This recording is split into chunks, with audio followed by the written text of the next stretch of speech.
so great to have you on this show. I feel so privileged to be sitting here with you. I've known you for quite a few years. I remember the first day I met you, and you were singing at a wedding. You were singing at a wedding, and I was helping out, and I was so overwhelmed by your voice. I had to come up to you like some groupie and say, "Oh my gosh, you're so wonderful, your voice is so great. I really enjoyed your singing." And you said, "Oh, that's all right," in the way that only you do. And we've been friends and we've been acquaintances ever since then. And I've watched you over the years grow from, this zealous, young, anointed, enthusiastic, passionate person into the great man of God that you have become. But I didn't know you as a child. I didn't know your beginning. So can you tell us a little bit about how you started, where you started from? Because I know something. I've heard stories, and I know that you were a special child when you were born, and you were to be dedicated, that God actually named you and singled you out. So you began in a very unique way. Everybody must have assumed and looked at you in a way that they must have said, well, this boy is going to be somebody special. How was it for you growing up in church? Well, firstly, I grew up in a classical Pentecostal church. For those of you that may be watching that don't understand what Pentecostal means, it's the happy, clappy, vibrant churches. Okay. I grew up in that environment. One of the things about the Pentecostal church, which is quite, well, not unique, but is noticeable, is that we don't just believe in the reality of God, we believe in the interaction of God. Yes. We believe that God becomes real, tangible and personal. Yes. So at my dedication, when we say that God singled me out, we believe that God has messengers, quite like the secular world would say they have psychics that receive messages from the spirit realm. Well, we're in the Christian fraternity, we believe that we have prophets, people that hear from God and deliver messages. Yes. So my grandmother was a prophetess, Reverend Dora Matilda Dyer, Yes. and I wasn't there, this is what they told me. But apparently God had spoken through her and said that I would be a special child, that my name should be Isaiah, and so on and so forth. And there were other messages that more or less said the same. So anyway, growing up, I was always been told that I was special, I was different, I wasn't like the others, I couldn't do what everyone else was going to do. It used to really get on my nerves, to be quite honest. My brother, as some people would know, is a retired football player, Bruce Dyer, who made history, sold for 1.5 million. When me and Bruce used to kick ball together outside the house, and I used to be told, you go inside, you're different. And you can stay outside and kick ball. Which wasn't a bad thing per se, but I didn't really get it at that time. However, I did know that there was something clearly different about me, and I did love God from a young age. To the extent that I would cry to go to Sunday night service, and Bruce would cry to stay home and watch Match of the Day. Oh, wow. So there was a distinction, clearly, even if you didn't understand it at the time. Clearly. Okay. Clearly. I wanted to be in church.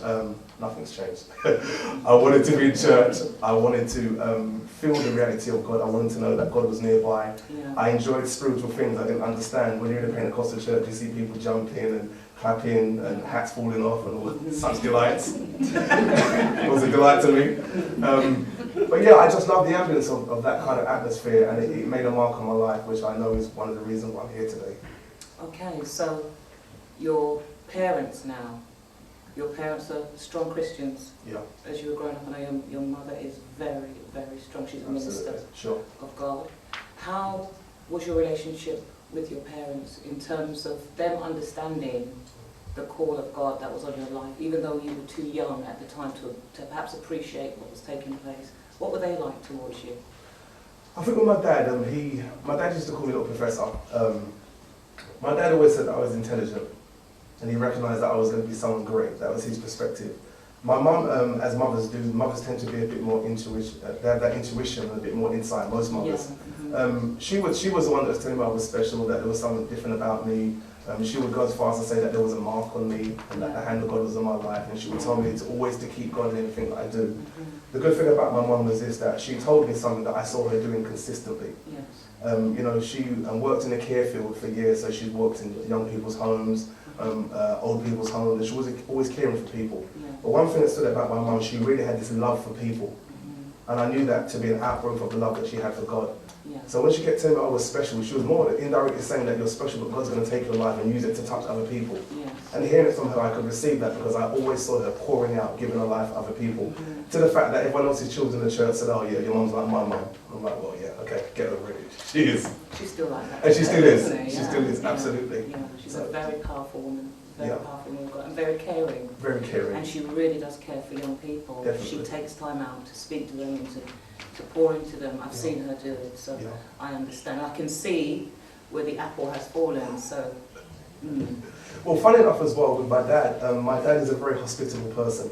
My dad, he loves to throw parties, he loves to cook food and make you eat even if you don't want to eat. Okay. So it was a great balance that mum knew how to care for people, dad knew how to entertain people. My dad is a real joke, I like you hear him laughing from down the road. So the apple fell, split in half and still came back together. Okay. So the two halves of the apple. The two halves are together. Okay, wonderful, wonderful. Okay, so you're growing up in the church and your parents are in the Lord and your grandmother is this wonderful, powerful woman of God and you're this special child and everybody knows you're going to be somebody someday and you're struggling with that. But something happened, something took place, something happened with you, that a change took place, if you like. What happened? Well, I mean, I remember at the age of around 7 or 8, I remember praying and saying to the Lord, I said, Lord, like, I want you to touch my life in a special way. Yeah. And I said to the Lord, if you do, I said, I'll never ever turn away from you. Yeah. And I really meant that. I remember watching the TV program and I think they either filmed, it was either the New Testament Church of God or the Church of God of Prophecy. They had a massive convention, it was on TV. Okay. And when I watched that program, I saw the power of God touching people on national TV, which was a rare thing in the 80s. Definitely. And that made an impact on me. And I said, Lord, I want that experience. Yeah. So I went to church and I gave my life to Lord Jesus, as in I made a commitment to follow Jesus, follow his principles. Yes. At around the age of 8. At the age of 11, I had an encounter with the power of the Holy Spirit. Wow. Again, as Pentecostals, we believe that the Spirit of the Lord can actually come upon you and Yes. impact you. Yes. And there are various gifted gifts of people as a result of people touching people. Yeah. And I had that encounter at the age of 11. Mhm. And it was going good. Yeah. But then there's another classical Bible story where Jesus told Peter to come and walk on the water. Okay. And Peter began to walk, Mhm. doing the impossible. And as soon as he took his eyes off Jesus, he began to sink. Mhm. And in a nutshell, I can say that though I was in church, there was a time when my attention came off Jesus. Okay. And I learned a very powerful lesson which speaks well to me today, that you can be in the church, you can be in a spiritual environment, but if your focus is not correct, you can sink just like anybody else. Those words are heavy. Yeah. Very heavy. So what happened next? Well, I took my eyes off the Lord. I was still going to church. I still had a passion for God to an extent, but I was looking at look at what my friends were doing. I was at school. Another thing I recognise is that when you're spiritually gifted, you can use your gifting for good or for bad. Yeah. So I was very much a ringleader in some senses. So I would be at school, be the class joker, Yeah. something going to change, be the class joker, and so on and so forth.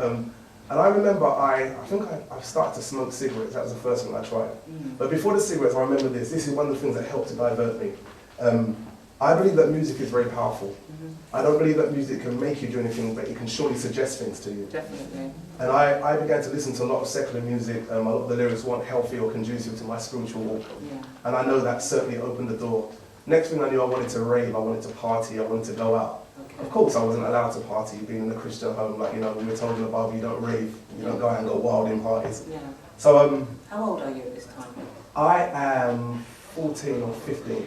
Wow, so you're very impressionable then. Yeah, Okay. absolutely. And I think I smoked my first cigarette around that age, around 14, Who 15. introduced you to smoking? Well, Or did you just decide I'm going to buy a packet of cigarettes? kids at school, friends at school, they smoked. I mean, sometimes I think people don't understand. Within the schoolyard, there's So much going on. so much going on. There's so much It going all on. happens there. It's all happening there. Mm. And as a wise child, you have to kind of have blinkers on, but sometimes you kind of peel them back because you want to. Have a little pee.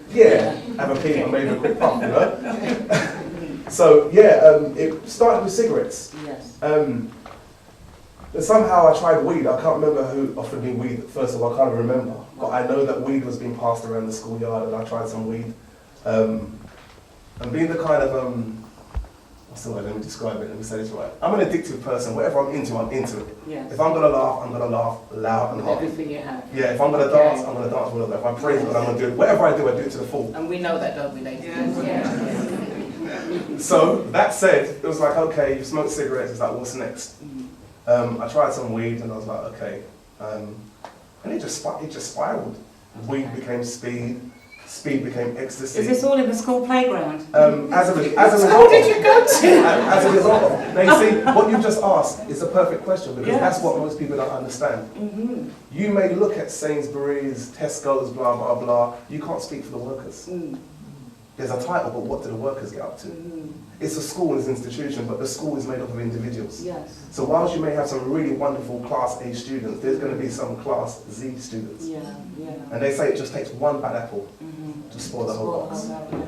So, I'm in school and I'm being exposed to this, and then of course because of what you've been exposed to, your friend circles begin to shift. Mm-hmm. It's like the proverbial Rubik cube, it starts all red, all blue, as you turn it around you've got a mixture of colours. Okay. So my life became that mixture. So speed, ecstasy, acid. I started to take Did you do LSD. this at home or did you just do this at school? Did you At did school, you bring it? we would Sneak it sneak in? out, I'm trying to sneak it in the house. Okay. Yeah, I would sneak it in I the just house. want to get a picture of Sure, what you were like. sure. Sin knows no limits or boundaries. Okay. Once you begin to miss the mark of God's standard, it gets a hold on you and you lose, those lines of demarcation, they soon, become eradicated. Okay. So yeah, I would smoke weed out my bedroom window, I would take acid at home late at night, not in the daytime, my mum saw me with a frying pan would be baptizing me, Never in the daytime. Never in the daytime, but more so at night time. Mm-hmm. And for me, I don't know, it's taking acid, you hallucinate and you see things that are not real, and I just wanted to just escape Yes. from everything that was going on or Yeah. whatever, and it was totally wrong and I knew it was wrong. Yeah. And I would still go to church. Yeah. Because I knew that God was real. I say to people, people say, how do you know God's real? You never seen him. I say, you're breathing. How do you know oxygen's real? You're still breathing, ain't you? Wow. Right, so I never saw God, but I would sense his presence. I would feel his reality. And there were other signs. So as much as I knew God was real, but then the reality of all these drugs was here. And the thing about serving God and serving yourself is this. You get a quicker hit serving yourself. Mm-hmm. It's more pleasurable for the moment, but as the Bible tells it only lasts for a season. That's right. So but I wanted that seasonal hit, so yeah, it just spiraled and went crazy. So, okay, let's try and put this into perspective now then, because, okay, look, it's funny to think of you as experimenting with different things at school and it taking you down a certain path, but there's also the struggles that you were having at church, and there were the struggles that you were having within yourself, and there was a love you had for the Lord, but there was also and not quite understanding what was taking place. Did all those things contribute to that path that you started to go down? You weren't just, I'm hoping that you weren't just a rebel and you just decided I'm going to be bad. Did all of these things contribute to the way you were thinking and saying, well, I'd rather just not think about all of this pressure that I'm under? I think it was a form of escapism. I would always say this, I've never been a real classical bad person. Yes. And my way of thinking is this, that even with the worst person, there's good in everybody. Yeah. There are some qualities, there's some traits. I mix with all kinds of people even to this day. Yeah. And I have some friends that people will say, well, why is that person your friend? But the reality is this, that when you have a coin, you have heads, you have tails, and you have the edge. As you flip the coin, someone may see heads, but I see the tails. There's something in someone that you can relate to, so that's good. So whilst there was good in me, there were some bad ways in me, and I think understanding that I had a spiritual identity, there was also a spiritual battle over my life. Now, people have to understand, if you're going to say there's a God, then there must be a devil.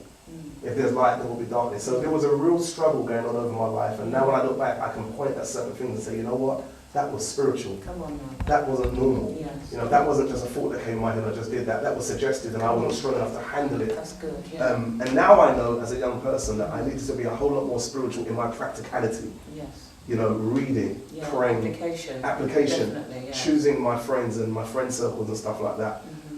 But it was a real battle. It really, really was. And then knowing that I'm supposed to be this great spiritual whatever, and then knowing at school I could just do whatever. But the great thing I must say, and I must say this to my mum's credit, my mum would always kind of just come and have a little word in my ear. Yeah. And she may not know what I was doing, well I might have thought she didn't know what she knew what I was doing. But she would say the right thing at the right time. And what that did, that was God saying the ball's back in your court. I've put a little candle here. If you want to walk in the light, then walk in it. Yeah. But sadly, I chose to walk in darkness.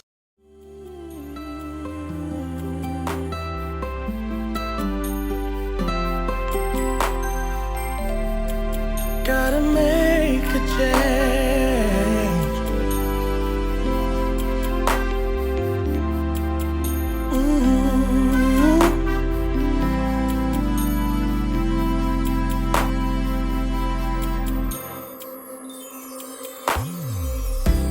Broken hearts so heavy, no one around, so lonely. You've tried to find a way to make it out, but deep inside you call on the one you know who makes you strong. Call on the Lord, break the mold and make a change. I've gotta show them how to love, to live, to dream. I've gotta live out loud, do what I can. I've gotta spread the word of life so they can live.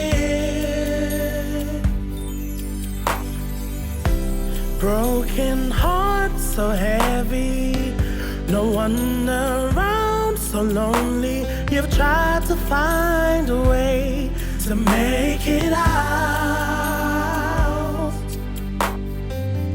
but deep inside you call on the one you know who makes you strong. Call on the Lord, break the mold and make a change. I've gotta show them how to love, to live, to dream. I've gotta live out loud, do what I can. I've gotta spread the word of life so they can live. Break the mold and make a change. I've gotta show them how to love, to live, to dream. I've gotta live out loud, do what I can. I've gotta spread the word of life so they can live. You can live. Show them how to love, to live, to dream.